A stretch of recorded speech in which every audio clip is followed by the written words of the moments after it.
어떤 의미에서 보면 40장부터 이어져 오고 있는 어떤 성전 이제 외벽, 그 다음에 안뜰, 그 다음에 이제 성전 안, 그리고 오늘은 조금 더 구체적으로 이제 성전 안에 여러 방들을 설명하는, 그래서 성전에 대한 환상에 대한 부분은 이제 42장으로 거의 이제 마무리가 됩니다. 그러면서 이제 그 의미들을 몇 가지 이제 중요한 것들을 설명을 하고 있죠. 그래서 그 내용들, 이제 방들을 왜 짓도록 하셨는가? 그러니까 우리가 이제 다른 곳에 이렇게 보면 이제 성전에 대한 내용들을 보면 이제 성전 벽이라든지 이제 성전 자체라든지에 대한 설명들은 많이 있어요. 근데 이제 제사장이 거기 거했다라고 하는 것도 이제 알려져 있습니다. 근데 그 방을 구체적으로 설명하는 부분들은 이제 에스겔만 있는 건 아니지만 에스겔에서 조금 더 구체적으로 설명을 하고 있죠. 그래서 성전 뜰 안에 이제 성전 안에 있는 그런 방들이다라고 합니다. 그래서 보통 이제 그 방은 단순히 이제 먹고 사는 그리고 잠 자는 그 정도를 의미하는 차원에서 성전에다가 방을 두지는 않았을 거란 말이에요. 그러니까 그것 자체도 어떻게 보면 성전이 거룩한 곳이기 때문에 그 방들 자체도 이제 거룩함의 의미가 있는 겁니다. 그래서 이제 성전의 이제 대부분의 그 내용들을 보면 이제 다 우리가 1절부터 다 살펴볼 수는 없지만 사전에 나오는 그런 어떤 그 문들, 여러 문들이 나오기 때문에 그 문들을 보면 이제 어떤 그 장소를 구별하는, 장소를 들어갔다 나왔다 하는 그 재판하는 장소, 그리고 제사를 드리는 장소, 그리고 이제 성전 안뜰까지도 이제 들어올 수 있잖아요. 그러니까 이제 그 어떻게 보면 거기는 이제 뭐라 그럴까요? 공용 장소, 공공이 이제 다 쓸 수 있는 장소잖아요. 그러니까 어느 문을 열고 들어가면 이렇게 제사를 드리러 들어가는 문이 되고, 또 어느 문을 열고 들어가면 공공이 함께 쓰는 장소가 되고, 또 어느 문을 열고 들어가면 진짜 제사장들이 먹고 마시고 쉴 수 있는 그런 공간, 그러니까 안식의 공간이 또 되기도 하고, 또 어떤 문을 열면 우리가 지난 시간에 살펴본 것처럼 성소와 지성소로 들어가는 문이 된다라고 하는 거죠. 그래서 여기에 어떤 의미를 부여하기보다도 이 문을 그렇게 해서 봤을 때 하나님께로 어떤 통하는 어떤 그런 문들이 과연 무엇일까라고 했을 때 눈에 보이는 이런 어떤 예배당의 문이라고 할 수는 없겠죠.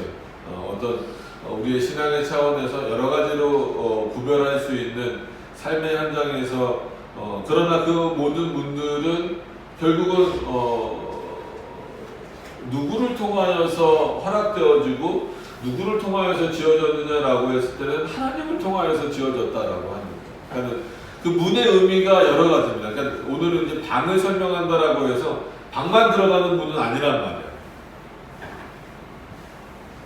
그럼 그 문은 말 그대로 진짜 여러 사람을 만나는 곳이기도 하고 개인적인 공간이기도 하고, 근데 우리에게 있어서는 그래서 그 문을 열 때마다 다 다른 어떤 의미와 공간들이지만 그것을 만들어주신 분과 거기에 계신 분은 누구냐면 하나님이시더라는 거예요. 우리도 삶에 있어서 그런 문과 같은 여러 가지 많은 어떤 길들이 우리 앞에 주어져 있는데 그런 모든 환경들과 상황들은 결국 누가 허락하신 거냐면 하나님이 허락하셨다라고 하는 거예요. 그런 차원에서 우리의 모든 삶이 하나님과 떨어져서 있을 수 있느냐? 그건 불가능하다라는 차원인 거죠. 그래서 우리가 오늘 초반에도 이제 설교 초반 말고 이제 예배 초반에도 말씀드렸던 것처럼 하나님에게는 시간이라는 게 의미가 없죠. 그래서 우리가 삼일체를 이해할 때도 삼일체의 모든 관계나 이런 거에 있어서 시간 개념을 넣지 않는 이유는 하나님이 시간의 주관자이시다라는 것과 더불어서 그럼 하나님이 왜 시간의 주관자가 되실 수 있느냐라고 했을 때에는 그가 시간을 창조하셨기 때문이라는 거예요. 그래서 하나님은 어제나 오늘이나 내일이나 동일하신 분이다라고 말씀하시지만 우리에게 그렇지 않잖아요. 어제는 어제고 오늘은 오늘이고 내일은 내일이에요. 그렇기 때문에 이제 2020년도가 지나가고 2021년도가 왔기 때문에 우리는 또 뭔가를 새롭게 다짐하게 되는 거죠. 그건 우리에게 있어서 자연스러운 겁니다. 그러니까 하나님에게 시간 개념이 없으니까 우리도 그럴 필요 없다 이렇게까지 하실 필요는 없어요. 여전히 또 새해가 됐기 때문에 올해는 어떻게 또 하나님 앞에 올바로 섬길 것인가. 물론 그리고 또 개인적인 어떤 목표들, 이루어야 할 것들 이런 것들도 간구해야 되지만 거기에 앞서서 우리의 머리와 우리의 가슴 속에 새겨져 있어야 될 것은 모든 것이 하나님을 통하여 그리고 하나님이 결정하신 대로 이루어질 수밖에 없다라는 것을 생각한다라고 한다면 우리가 세우는 모든 계획들 그리고 하나님 앞에 두는 모든 소원들의 그 가장 기초는 뭐냐면 하나님께 영광이고 그의 뜻을 깨닫고 찾는 것에 있다라고 하는 거예요. 그러니까 하나님이 구약시대에 이렇게 성전을 눈에 보이는 성전을 중요하게 하셨고 그 성전을 거룩하게 하신 의미가 결국은 무엇이겠어요? 이스라엘로 하여금 그 성전을 바라보면서 소망을 품으라는 거예요. 결국은 그럼 성전을 바라보면서 소망을 품으라고 했을 때에는 그 성전에는 누가 계신 곳이라는 거예요? 하나님이 계신 곳이라는 거예요. 그래서 이스라엘 너희 스스로가 개인적으로 이루고 싶은 어떤 뜻도 있고 민족적으로 이루고 싶은 뜻도 있겠지만 중요한 것은 그 성전을 바라보는 삶, 그 성전에 계신 하나님을 의지하는 삶이 우선적이어야 된다는 거예요. 우리에게 있어서도 마찬가지입니다. 당장 눈앞에 아마 새해 소원을 대라 그러면 매년 다 달릴 거예요. 그죠? 그러나 올해만큼은 공통적으로 꼭 하나는 들어갈 것 같아요. 코로나가 없어지게 해주세요. 아니면 최소한 좀 아주 이렇게 종식되기는 어렵다고 한다면 정말 진짜 단계가 좀 완화돼서 뭔가 좀 일상생활을 예전처럼 그래도 어느 정도는 회복되게 해주세요. 아마 거의 대부분의 사람들이 이거는 새해 소망에 다 들어갈 정도일 거랍니다. 우리도 마찬가지죠. 특히 교회도 마찬가지고 성도들도 마찬가지고 계속해서 말씀드리는 거지만 단순히 왜 코로나가 없어져야 될까? 물론 세상 사람들도 경제생활, 사회생활 이런 것도 있지만 그럼 우리에게 있어서는 왜 코로나가 좀 없어졌으면 좋겠고 좀 완화됐으면 좋겠을까요? 왜 그럴까요? 우리도 같이 경제생활 아니면 일상생활 그것이 회복되기를 원하기 때문에 그 정도에서 머무르면 안 되는 거예요. 지금 왜 우리에게 있어서는 코로나가 종식 내지는 쉽게 종식될 것 같지는 않지만 종식 내지는 좀 이렇게 좀 완화되고 백신도 빨리 좀 맞았으면 좋겠고 아니면 좀 이렇게 그 바이러스 치료제라든가 이런 게 빨리 나왔으면 하는 이유가 그 우리 의미에서 생각해 보세요. 왜 그럴까요? 단절됐다라기보다도 막혀져 있는 그리고 지금 그렇기 때문에 이 코로나 때문에 실행하기 어려운 상태에 있는 은혜의 수단들이 회복되기를 원하는 마음에서 그런 소망이 우리에게 품어져야 됩니다. 왜 이런 말씀을 드리냐면 거의 우리나라 사람들뿐만 아니라 거의 전 세계의 사람들이 이런 공통된 코로나가 없어졌으면 좋겠다라고 하는 의미를 갖고 있지만 그 내용을 살펴보면 다 달라요. 그 핵심은 주로 자기를 향하고 있는 거예요. 코로나 때문에 내 삶이 어렵습니다.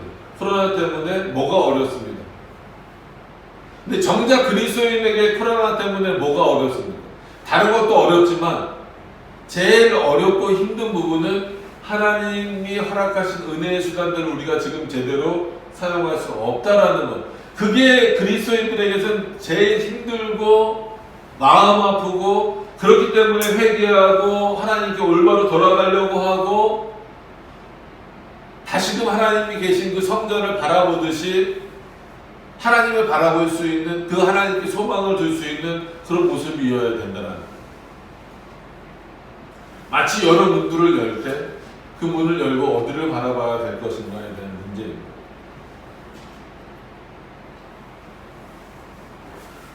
늘 그리스도인들의 새해 소망이라고 한다면 거기에 있어야 됩니다. 거기로부터 흘러나와요. 그래서 로마서의 말씀처럼 주로 말미암고 그로부터 나오고 그로 말미암고 그에게로 돌아간다는, 이게 어떻게 보면 짧게 보면 우리의 인생이고 또 어떤 우리들의 삶이고 전체 하나님의 우주를 역사하시는 그 역사의 내용, 모든 것이 그로부터 나왔잖아요. 그죠?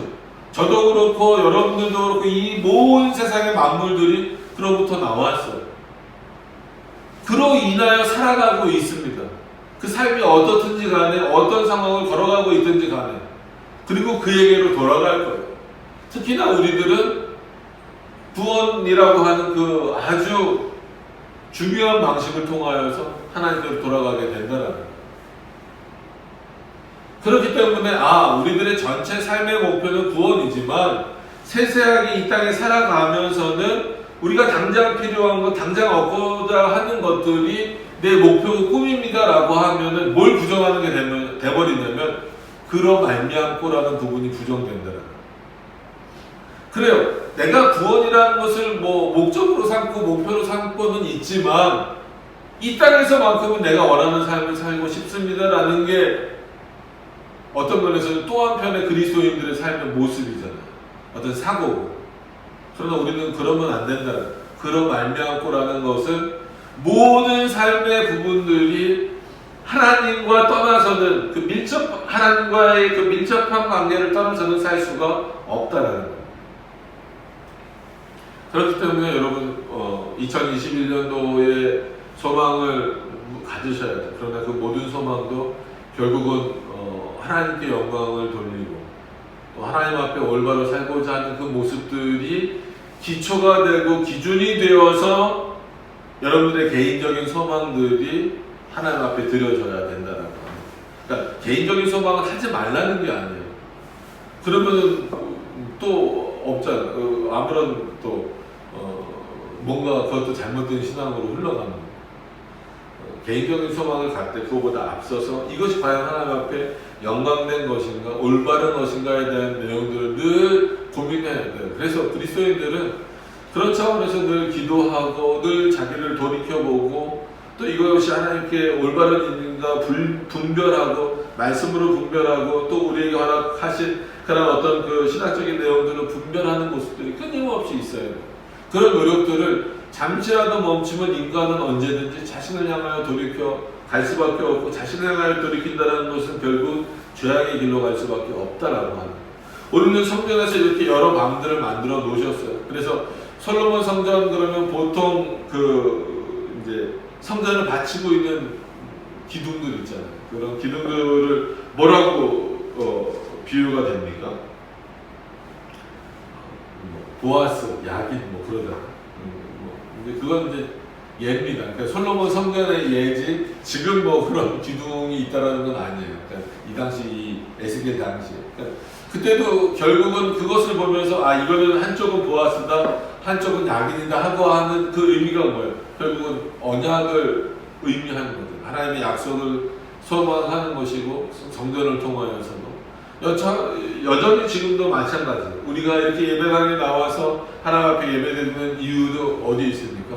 하나님께 소망을 두었다라고 하는 것은 그가 우리를 택하셨다라는 것, 그가 우리 하나님이 되셨다라는 것, 우리는 작정부터 시작인 거죠. 언약부터 시작이 아니라 하나님의 작정부터 예정부터 시작되어서 하나님이 그 예정하신 자들에게 하신 약속을 믿고 살아가는 거예요.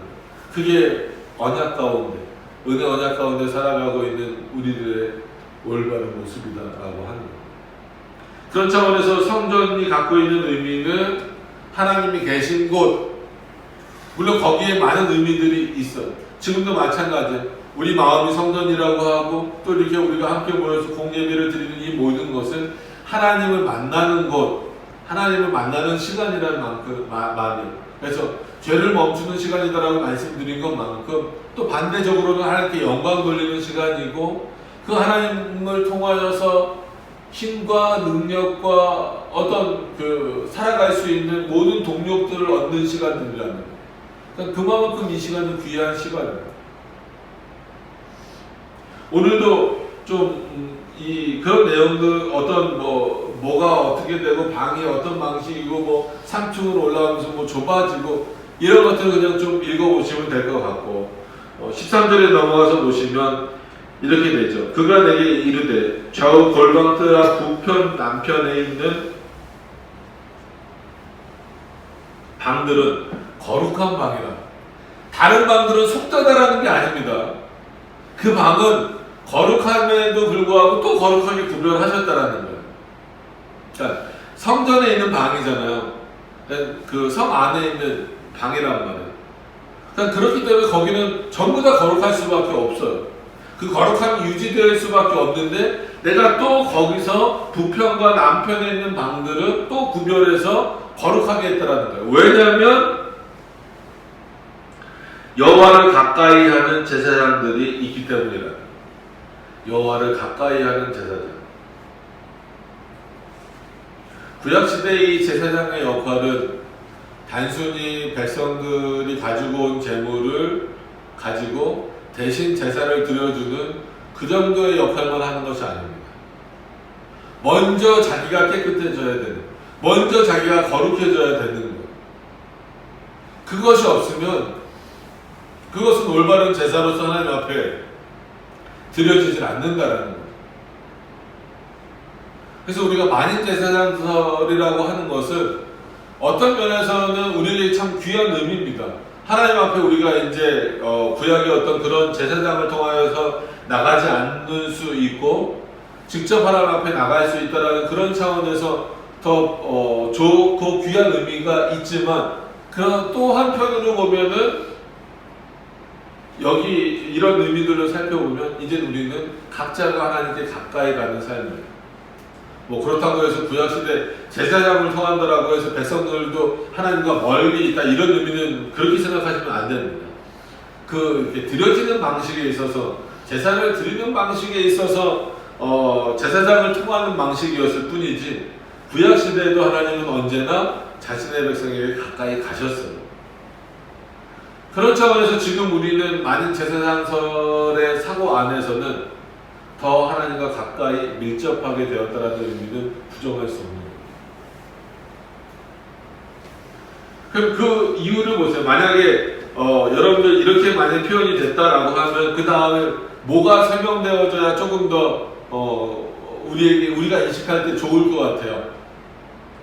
하나님을 가까이 하는 거룩한 제사장들이다 라는 표현이 있다라고 한다면 거룩한은 직접 표현되지는 않았지만 그러면 바로 이런 제사를 드리고 이런 어떤 뭐 삶을 살고 이렇게 나와야 될 것 같은데 그 다음 말씀이 뭐냐면 가까이 하는 제사장들이 지성물을 거기서 먹을 것이며 지성물 곧 소제와 속건제와 속제제와 속건제의 제물을 거기 둘 것이며 이는 거룩한 것이다. 그러니까 오히려 제사를 드리기 위해서 드리는 드려야 될 어떤 그런 예물들 이것을 두는 곳으로서도 거룩한 곳이지만 먹기도 한다라는 거예요. 그러니까 제사장들이 먹는 것 자체를 지금 뭘로 표현하시는 거예요? 거룩한 거다라고 표현하시는 거예요. 그럼 이거는 제사장을 엄청 높이는 거예요? 그런 차원이라고 생각하시면 안 됩니다. 하나님 앞에서 거룩하게 드려진 그 제사를 통하여서 먹고 마시는 모든 것 자체가 거룩한 거다. 다시 말씀드리면 최소한 제사장의 삶은 먹고 마시는 것까지 하나님 앞에 뭘 유지해야 된다는 거예요? 거룩함을 유지해야 된다는 거예요.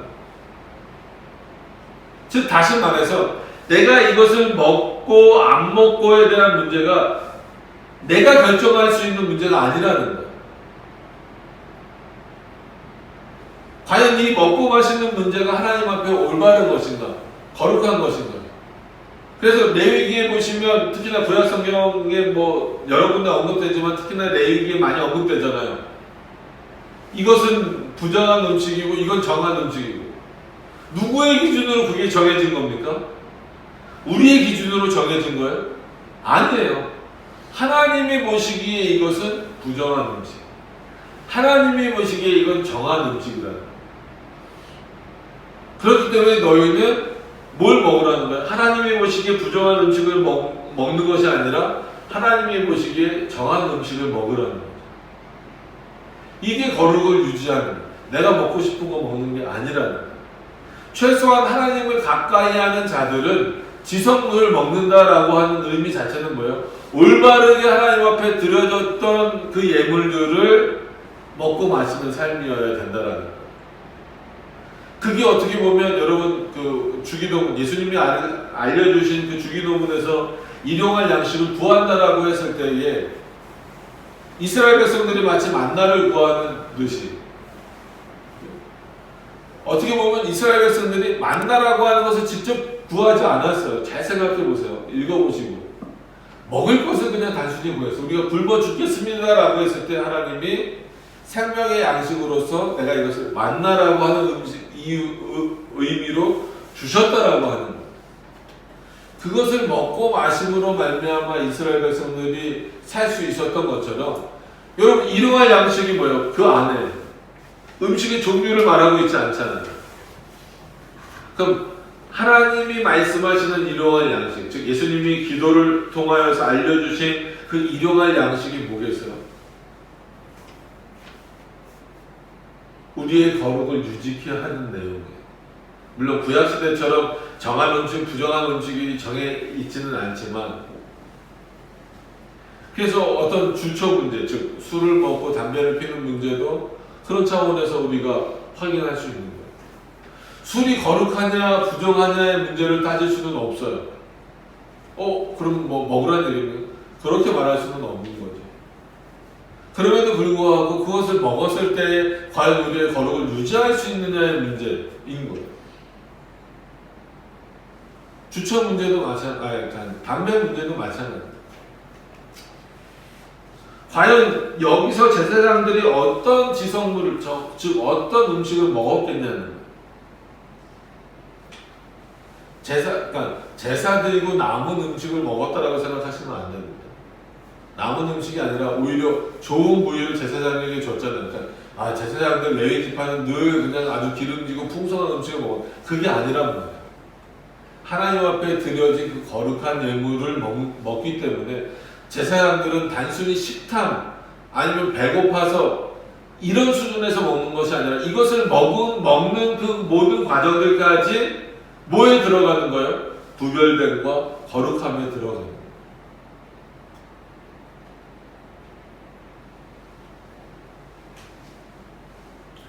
그래서 어떤 의미에서는 그리스도인들에게 있어서는 먹고 마시는 문제도 상당히 좀 중요하게 생각을 하셔야 돼요. 그래서 단순히 정말 이 먹고 마시는 것을 더 풍성케 하기 위해, 왜냐하면 잘 생각해 보세요. 결국은 새끼 먹는 건데, 하루 새끼 먹는 건데 일반적으로 얼마나 그것을 풍성하게 먹고 고급지게 먹고 싶은가가 삶의 질을 결정하는 시대가 돼버렸잖아요.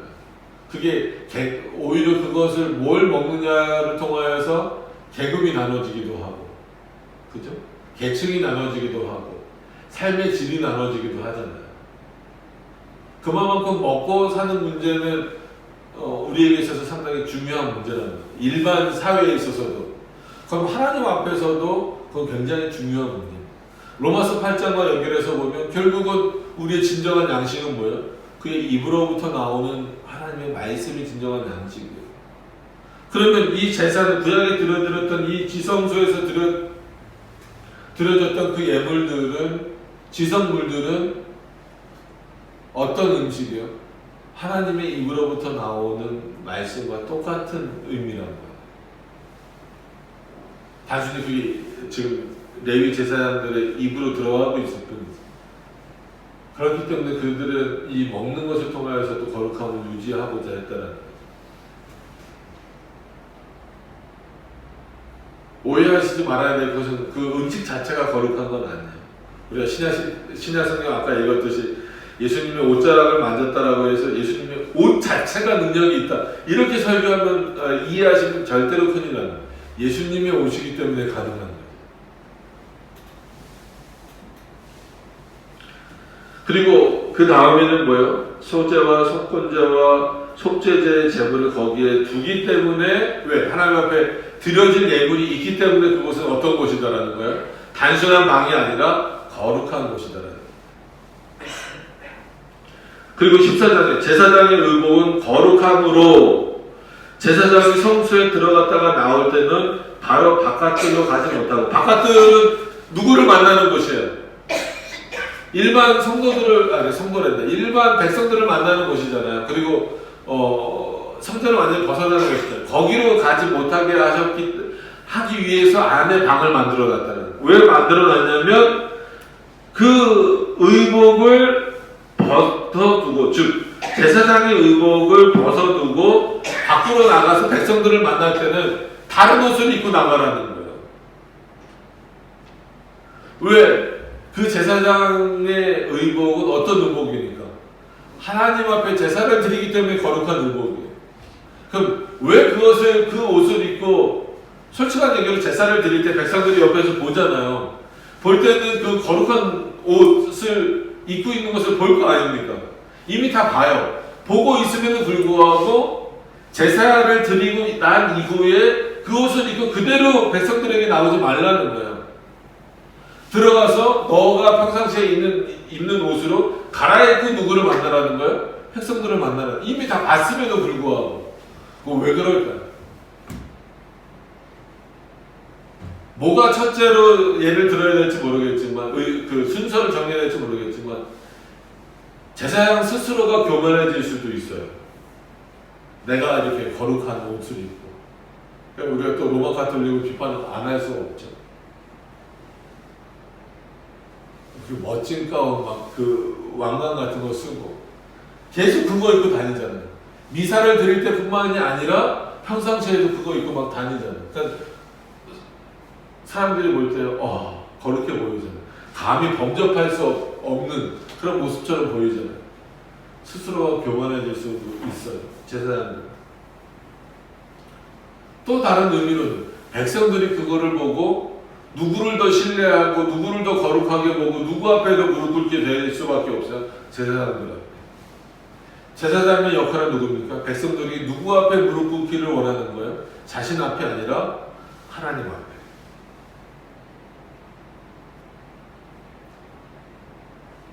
이게 거룩을 유지하는 거예요. 물론 지금 우리는 의복을 입고 다른 의복을 입지는 않지만, 이거를 그럼 하나님이 주신 어떤 그 권위 문제를 놓고 봤을 때에 목사의 권위는 분명히 여기 서 있을 때 있습니다. 그러나 여러분들과 개인적으로 만날 때 그때는 뭐 목사가 아니다 이런 의미가 아니라, 그때도 마치 여기에 있는 것과 같은 그런 권위로 만나는 것은 또한 아니라는 거예요. 그때도 물론 목사와 어떤 그 성도의 관계가 물론 있지만 하나님의 말씀을 전하는 이 순간과 같은 그런 권위로 오해돼서는 안 된다는 거예요. 그래서 자꾸 그런 차원으로 만나기 때문에 뭐 하려고 그러는 거예요? 마치 자기 안에서 능력이 나가는 것처럼 말하고 함부로 뭐 안수하고 이렇게 하는 거예요. 그러면 단적인 예를 들어드리면, 뒷부분도 말씀을 드려야 되는데, 단적인 예로 설명을 드리면 우리는 안수는 뭐밖에 없어요. 세례, 그리고 그 다음에 직분을 줄 때밖에 없어요. 근데 목사가 되면은 그냥 막 안수해주고 싶은 거예요. 예수님도 그렇게 하셨으니까 나도 안수한다. 그건 예수님이시니까 하는 거죠. 뭐 예를 들어서 병든 자들 위해서 기도해 줄 수도 있고 뭐 할 수도 있는데, 내가 안수한다고 나는 게 아닙니다. 안수는 그런 의미가 아니잖아요. 예를 들면 그런 것과 마찬가지. 사적인 성례를 행한다든지 이런 건 모든 것들이 다 포함되는 거예요. 그러니까 제사장들을 구별하셨음에도 불구하고 제사장 스스로는 그 구별되신 하나님 앞에서 제사장의 역할을 다 한 이후에는 더 낮아지라는, 백성들과 똑같은 입장에서 너는 내 앞에 서 있어야 된다는. 자, 생각을 잘 하셔야 돼요. 제사장 역할을 할 때만 제사장이라는 의미가 아니야. 백성들에게는, 백성들이 보기에는 제사장들이 언제나 제사장이에요. 어떤 의미인지 아시겠죠? 제사를 드리고 있을 때도 제사장이고, 제사를 드리고 있지 않은 그 평상시에도 제사장이에요. 그래서 백성들은 제사장을 어떻게 여겨야 돼요? 제사를 드릴 때나 평상시에나 똑같이 제사장으로 여겨야 돼요. 그러나 제사장 자신은 어떤 의미를 가지라는 거예요. 오늘 말씀에서 보면 거룩한 옷을 입고 제사를 드릴 때에는 정말 하나님 앞에 거룩한 모습으로 겸손하게 드려야 되지만 백성들 앞에 나갈 때에는 마치 여전히 내가 그 거룩함을 가지고 있는 것처럼 백성들의 눈을 가리우지 말라는 거예요. 이게 지금 어떤 면에서 목회자들의 자세여야죠. 그러니까 성도들은 여전히 목사가 진짜 강단에서 설교를 하든지 아니면 평상시든지 간에 목사로 당연히 봐야 됩니다. 그러나 목사의 입장에서는 이런 어떤 마음으로서 구별함이 있어야 된다는 그게 없다 보니까 서로 오해가 생겨요. 서로 문제가 생겨요. 물론 그 본 교회 담임 목사님의 설교를 가장 좋아한다라는 건 좀 그렇지만 가장 바른 말씀이다라고 여기는 건 좋아요. 근데 가끔 보면 그런 경우가 있어요. 아, 우리 교회 목사님 설교 아니면 난 안 들어. 우리 교회 목사님 설교 외에는 올바른 설교가 없어. 이거는 또 다른 문제가 될 수 있어요. 그거를 그냥 그래 그럴 수 있지 라고 그 얘기를 들었는데도 넘어가면 그건 올바른 목회자가 아닙니다. 어떤 의미인지 아시겠습니까? 담임 목사의 설교를 신뢰하지 못하는 것도 문제지만 마치 그것을 어느 정도를 뛰어넘어서 마치 하나님의 말씀까지도 뛰어넘듯이 해버리면 안 되는 거예요. 그건 교주가 되어버리는 거예요. 그런 차원이 돼서는 안 된다는 것을 우리가 반드시 기억을 해야 돼요. 성도는 그러면 안 되고 만약에 목회자가 그런 모습을 성도에게 확인한다면 그건 반드시 교정을 해줘야 되는 올바로.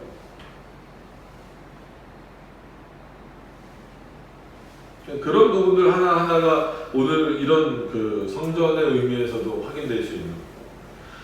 어떻게 보면 이 14절까지가 이제 그 구체적인 그런 환상들은 다 이제 마무리가 된 겁니다. 그리고 15절부터는 이제 성벽을 그 지었던 내용이 한 번씩 좀 더 반복이 되는 겁니다. 그래서 뭐 그 반복된 내용들은 좀 읽어보시면 되고 20절에 넘어가서 보시면 그럼 내가 왜 이렇게 성벽을 둘러서 성전을 그러니까 성전이 있고 잘 보세요. 성전이 이렇게 있으면 이 성전을 둘러싸고 있는 성벽이 있다라는 거잖아요.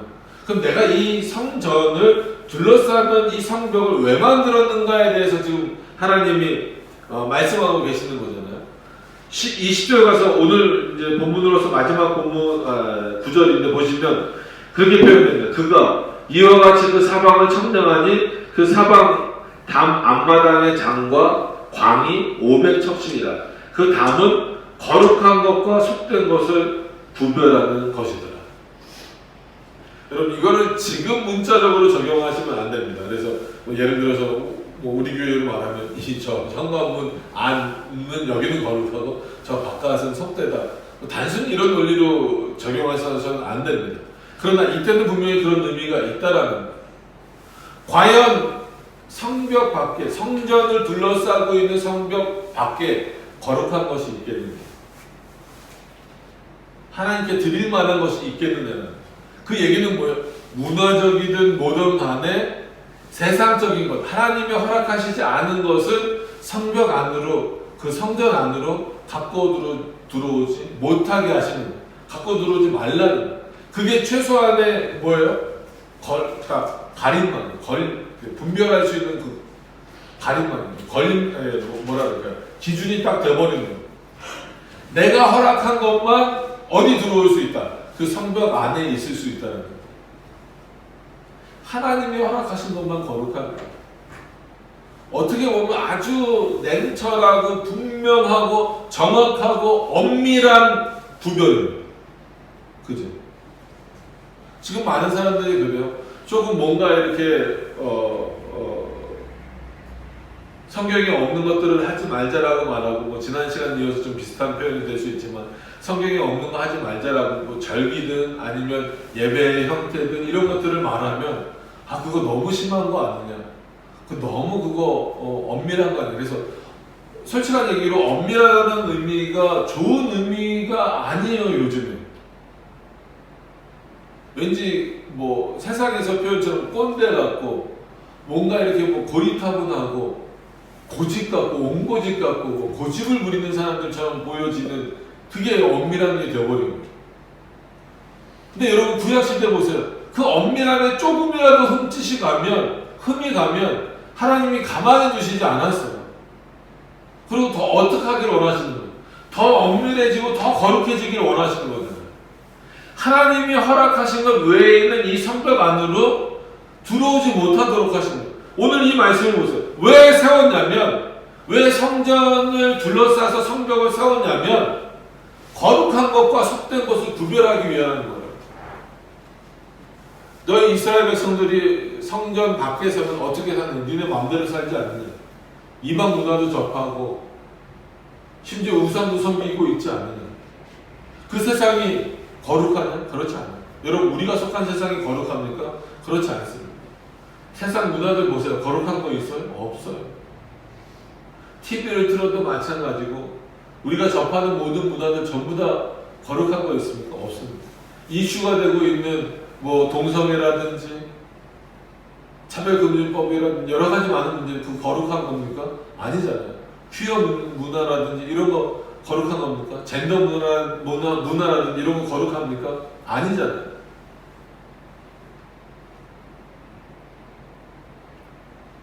근데 그것을 못 받아들이는 것을 마치 부정적인 것으로 보고 있는 시각들이 점점 많아지고 있다는 거예요. 안타깝죠. 그것으로 인해서 교회의 거룩성이 깨지고 있고 성도들의 거룩성이 깨지고 있다라고 하는 것에 대해서 너무나 둔감한 거예요. 보다 더 거룩을 추구하기 위해서 엄밀해지는 것에 대해서, 분명해지는 것에 대해서 이제는 너무 두려워하는 것 같아요. 내가 싫기도 하고 예전에 했던 게 좋았던 것 같고 그걸 안 하면 왠지 도태되는 것 같고 그렇게 해야 될 것 같고.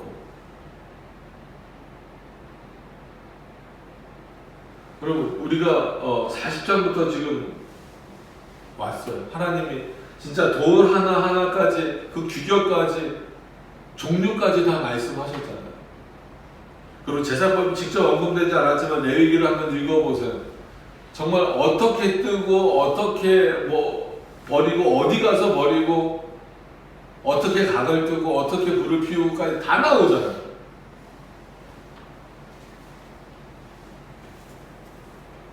근데 그럼 그렇게 하시는 이유가 뭘까요? 결국 성속의 구별이에요.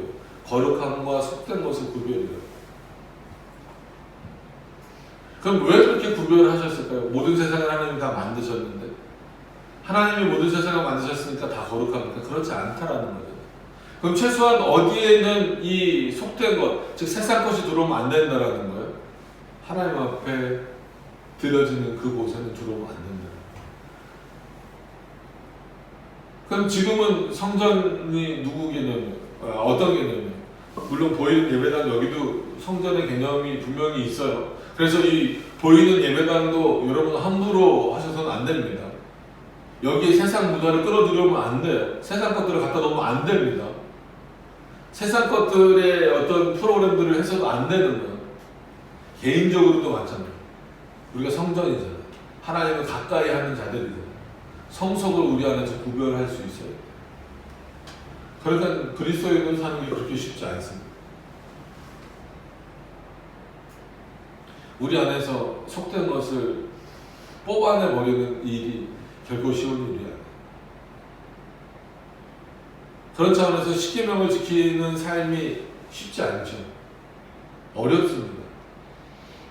그렇기 때문에 반드시 누구의 도움이 필요한 거예요? 성령 하나님의 도우심. 이건 단순한 도우심, 옆에서 그냥 이렇게 함께 뭔가를 이렇게 좀 도와주는 정도가 아니라 주권적으로 그의 이끄심이 없이는 불가능하다는 거예요.